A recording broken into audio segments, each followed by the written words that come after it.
امریکہ کا وینزویلا پر حملہ، گرفتار صدر نکولس مدورو اور اہلیہ سیلیا فلورس کو نیو یارک پہنچا دیا گیا۔ نکولس مدورو کو بروکلن حراسی مرکز میں رکھا گیا ہے۔ وینزویلا کے صدر کو آج عدالت پیش کیا جائے گا۔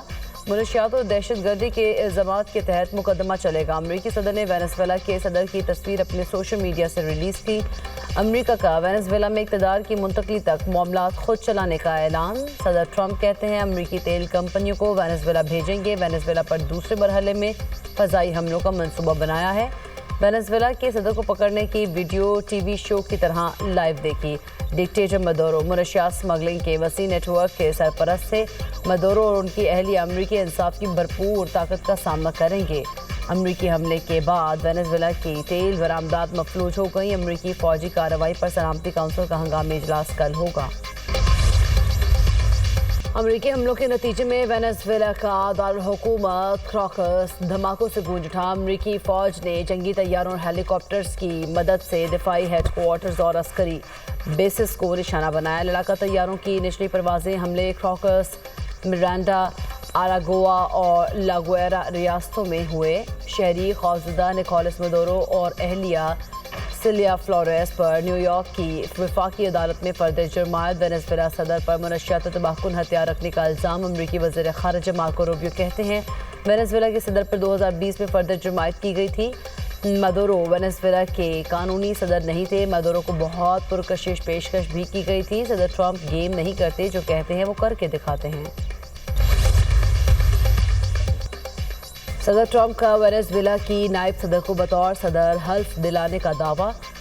وینزویلا کی نائب صدر ڈیلسی روڈریگز کا صاف انکار۔ امریکی فوجی کارروائی کو جارحیت قرار دے دیا۔ ڈیلسی نے امریکی حملے کا جواب دینے کے لیے خصوصی دفاعی کونسل بلا لی۔ کہا مدورو نکولس چاہے امریکی حراست میں ہیں، وہ وینزویلا کے واحد صدر ہیں۔ وینزویلا دوبارہ کبھی کسی سلطنت کی قانونی نہیں بنے گا۔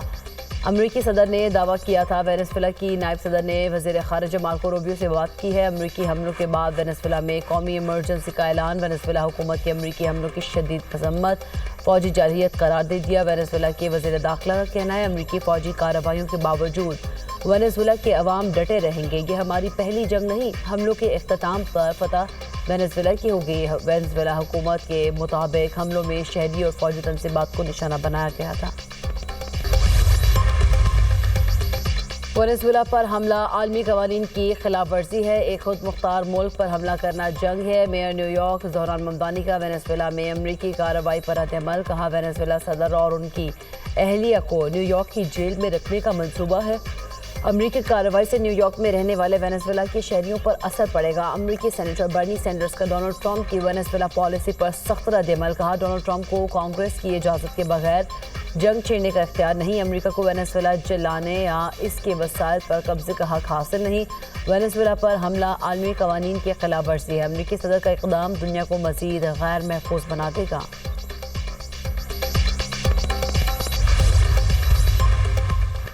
برطانوی وزیر اعظم کیئر سٹارمر کا وینزویلا میں نکولس دور کے خاتمے پر اطمینان۔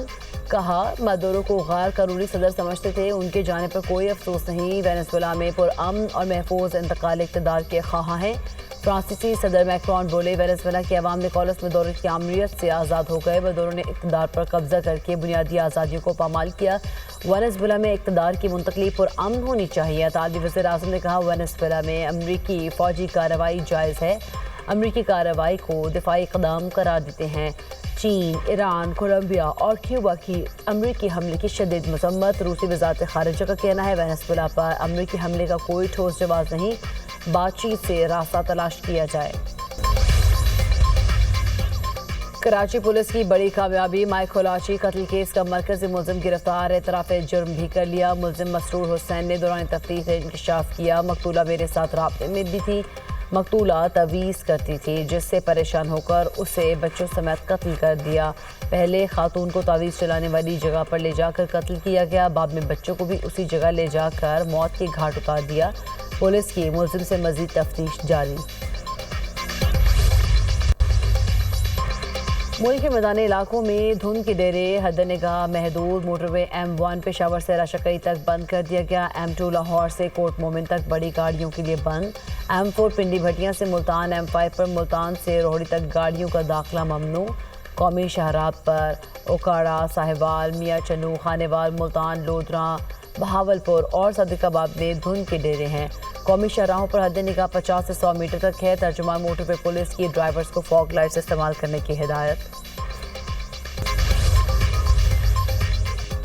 پاک فوج کا برزل پاس کھولنے کا سنو کلیئرنس آپریشن. کیپٹن عصمت، سپاہی رضوان اور مشین آپریٹر عیسیٰ شہید ہو گئے. جوانوں نے سخت موسمی حالات اور چیلنجنگ آپریشن کے دوران قربانی دی. برزل پاس پر برف ہٹانے کے آپریشن کی قیادت کیپٹن عصمت نے کی. کیپٹن عصمت، 2 فوجی جوان اور 1 سویلین مشین آپریٹر برف تلے دب گئے تھے. انتھک کوششوں کے بعد چاروں کو برفانی تودے سے نکال لیا گیا. کیپٹن عصمت، سپاہی رضوان اور مشین آپریٹر عیسیٰ نے جام شہادت نوش کیا. 28 سالہ کیپٹن عصمت کا تعلق لاہور سے ہے. برزل پاس پر برفانی تودہ ہٹانے کا آپریشن کامیابی سے مکمل. پاک فوج نے بھاری مشینری کے ذریعے برزل پاس کو آمد و رفت کے لیے کھول دیا. صدر وزیر اعظم اور وزیر اعلیٰ پنجاب کی جانب سے جبکہ وزیر داخلہ کی جانب سے بھی پاک فوج کے شہیدوں کی عظیم قربانی کو سلام پیش کیا گیا.